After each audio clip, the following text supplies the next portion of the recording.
Voici un militaire qui a mis mal à l'aise tous les sorciers d'un village, à lui tout seul. Histoire vraie. L'affaire se passe au Cameroun.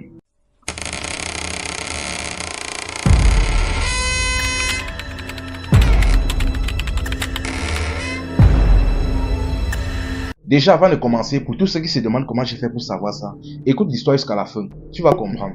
Mon peuple périt par faute de connaissances. Vous devez savoir que souvent des mauvaises choses nous arrivent, surtout mystiquement, pas parce que nous sommes faibles, mais parce que nous sommes ignorants. Et vraiment, cette histoire illustre bien ce verset. Voici un simple militaire. Il n'a pas de pouvoir mystique, pas d'écorce, rien. Mais à lui tout seul, il a mis mal à l'aise tous les sorciers d'un village, à lui tout seul, pendant une nuit seulement. Bon, déjà l'affaire se passe au Cameroun, dans un village dont je vais taire le nom.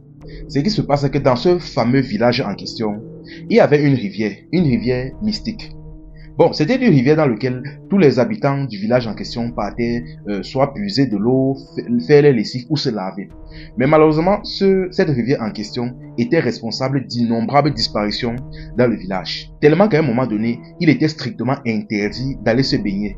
Malheureusement, beaucoup ignoraient cet avertissement et continuaient toujours à aller se laver dans cette rivière. Bon, un jour donc, l'État donc a envoyé un militaire, un commandant de zone pour ce village-là, c'est-à-dire un militaire qui devait gérer la sécurité du village, quelque chose comme ça. Le militaire en question, dès qu'il est arrivé donc, il est venu avec sa famille, c'est-à-dire sa femme et sa fille. Ils se sont installés, jusqu'à là, aucun problème. Tout le village les a acceptés. Juste pour que vous compreniez qu'ils n'avaient pas d'ennemis et qu'ils ne sont pas venus avec de mauvaises intentions. Bon, sauf que bien évidemment, on dit souvent que parfois, même si tu ne cherches pas les problèmes viennent te trouver. Un jour donc, sa fille donc s'est levée un matin, elle est allée à la rivière avec ses quelques amis qu'elle s'était fait dans le village. Ils sont partis dans la rivière pour se laver. Bon, ils ont retiré les vêtements, ils ont plié, ils ont mis au bord de la rivière et ils sont entrés dans l'eau pour se laver. Ils étaient 3. Sauf qu'à un moment donné, ces 2 amis se rendent compte qu'ils ne la voient plus. Ils commencent à la chercher, ils tapent dans l'eau pour voir si elle se cache ou si elle est tombée. Ils ne la voient pas. Ils ont commencé à crier son nom, tourner dans toute la rivière, longer tout le bord de la rivière, traverser, revenir. Là, ils ont regardé, ils ont vu que les habits de la jeune fille étaient toujours là-bas, donc elle a pu aller nulle part. Ils ont donc conclu qu'elle avait donc sûrement disparu, comme plein d'autres. Ils ont donc pris les habits de la jeune fille, ils sont rapidement retournés dans la maison de la jeune fille, voir sa mère. Dit que franchement, voici les vêtements de votre fille. Apparemment, elle a disparu là-bas dans la rivière. Elle est que comment ça? Elle a commencé à crier. Là, tout le voisinage est sorti. Une fois que le voisinage est sorti avec quelques gars du village, ils ont commencé à faire tout le tour du village. Ils sont partis à la rivière, longer les côtes, traverser, revenir, faire des va-et-vient, fouiller pour essayer de trouver la jeune fille, ou au moins de trouver le corps si possible. Mais jusque-là, rien. Quelques temps plus tard donc, le monsieur en question est rentré, on lui a annoncé que sa fille avait disparu. C'est-à-dire le militaire en question. Il a dit, qui ça? Ma fille? Jamais. Au même moment, il est sorti, il est parti à la rivière, il a crié, il a dit, parce qu'il était de coutume que à chaque fois qu'une personne disparaissait dans cette rivière, vous partez rapidement, vers les premiers jours, vous partez rapidement réclamer votre personne. Si c'est que c'est votre fille, votre enfant, si vous êtes un membre de la famille, partez rapidement réclamer. Et généralement, après avoir réclamé, un corps était envoyé. Au lieu de la personne, un corps était envoyé. C'est-à-dire la personne m'est décédée. Il est parti crier, dit que remettez ma fille à la rivière. Crier comme un fou, comme un hystérique. Remettez ma fille. Je ne vous ai rien fait. Je ne marche pas avec vous. Je ne fais pas de réunions avec vous. Je ne fais pas de sorcellerie ou quoi que ce soit avec vous. Vous ne savez pas qui je suis. Je ne fais même pas partie de ce village. Je suis seulement là pour le travail. Donc, remettez ma fille. Remettez ma fille. Vous ne savez pas qui je suis. Il a crié comme un hystérique. Dès qu'il a fini à un moment donné, il est parti. Dès qu'il est parti, le lendemain matin donc, certaines personnes en allant donc à la rivière pour travailler ont vu le corps d'une jeune fille au bord de la rivière. Et c'était le corps de la fille du militaire. Ils sont donc partis rapidement porter le corps de la jeune fille. Ils ont amené devant le militaire en question. Ils lui ont dit franchement, voici le corps. Il dit que franchement tes réclamations ont payé. Voici le corps au moins de ta jeune fille, de ta fille qu'ils ont accepté d'envoyer. Quand le monsieur a regardé le corps de la fille, il a dit ça, ce n'est pas ma fille. Quand ma fille est partie à la rivière, elle était vivante. Je refuse de recevoir un corps chez moi. Pourtant, c'était bien le corps. Net, ressemblant comme 2 gouttes d'eau à sa fille. Mais il a régné, dit que ça, ce n'est pas le corps de ma fille. Il a porté donc le corps. Il est parti au milieu du village, déposer son corps en pleine rue, dit, ça, ce n'est pas le corps de ma fille. Quand ma fille est partie à la rivière, elle était vivante. Quand vous l'avez pris, elle est prise, elle était vivante. Donc, je n'accepte pas un corps chez moi. Je veux ma fille étant vivante. Reprenez votre malchance. Cette fille-là, ce corps-ci n'entre pas chez moi, ce n'est pas ma fille. Au même moment, il a sorti un arme. Il est parti chez lui prendre une arme. Il a commencé à tirer en l'air. Tirer, dit que remettez ma fille. Pendant toute la nuit, il a mis mal à l'aise tout le village. Toute la nuit, il a crié, remettez ma fille, tirez. Les gars criaient, disaient que pardon, prends le corps de ta fille. Les villageois sortaient, disaient que pardon, prends le corps de ta fille, tu peux l'enterrer. Prends-la, tu peux l'enterrer. Le corps va se gâter, vois comment le ventre est en train de gonfler.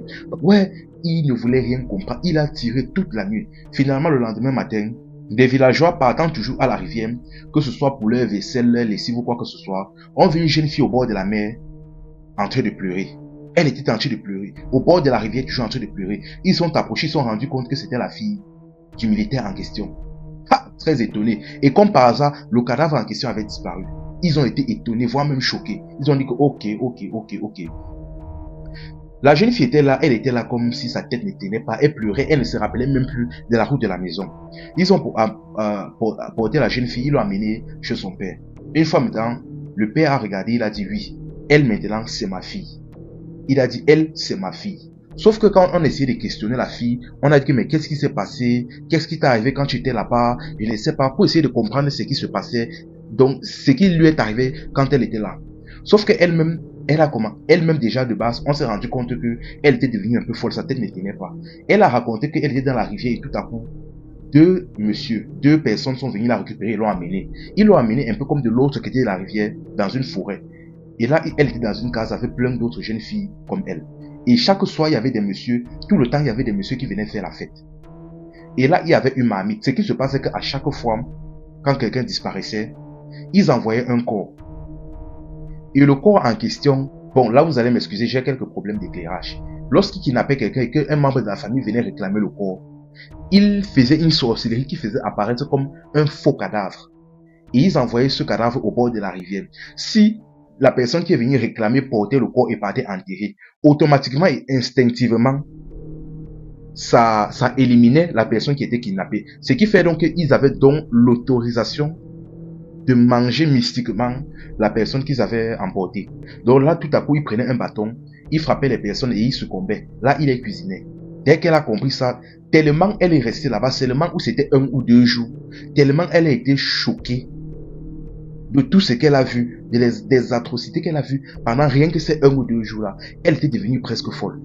Là donc, on a pris l'initiative, on l'a amenée dans une église. On a travaillé, prié sur elle pendant plusieurs jours et actuellement ça va un peu.